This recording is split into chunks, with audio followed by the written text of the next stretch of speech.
23 वर्साचे केरळाचे चेडूचे गोंयान GMCन MBBSची इंटर्नशीप करताले आणि तेजी फक्त 2 दीस उरलेली इंटर्नशीप आहा ती काबार जावपाक ते काल बुधवारा रातचे दोनापावला बिचाचेर हवाई बिचाचेर तेजी बॉडी गावली.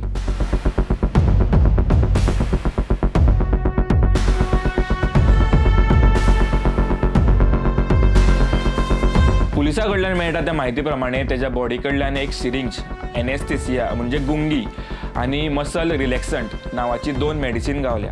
जेन्ना आमी राजेश पाटील जो मेडिकल सुप्रिटेंडंट आहा तेका आमच्यान विचारले तेन्ना आमकां तेणी कितें सांगलें हें आयका. एनेस्थेसिया म्हणटा पळय, anesthesia can be available in म्हणजे फार्मसीन अवेलेबल आसता ते? Not available. These are scheduled drugs without prescription. दे म्हणजे मिसिंग कशें काय ना आमचे कडेन तरी तशें कांय ना आनी ते इंटर्न आशिल्ले ताका तितलो एक्सेसूय आसता. जेन्ना पुलिसांनी तेच्या फॅमिली कडेन तेच्या डॅडी कडेन कारवाई केली तेन्ना तांकां तेच्या फॅमिलीन सांगलें की हेज्या पयलीं सुद्दां तेणी एकदां सुसायड करपाचो एटेम्प्ट केल्लो आनी तेन्ना मागीर ते GMCन एडमीट आसले. सद्या तेजो पोस्टमॉर्टम आहा तो GMCन जाला आनी पेन्जीम पुलिसान अननॅचरल डेथ आहा म्हणून सद्या रजिस्टर केला. ह्या केसीचेर समज आनी कितें अपडेट येयली, पोस्टमॉर्टमाचो समज रिपोर्ट येयलो जाल्यार आमी तुमच्या फुड्यान घेवन येतले. तो पर्यंत पळयत रावात GNH. तुम्ही पळयतात GNH.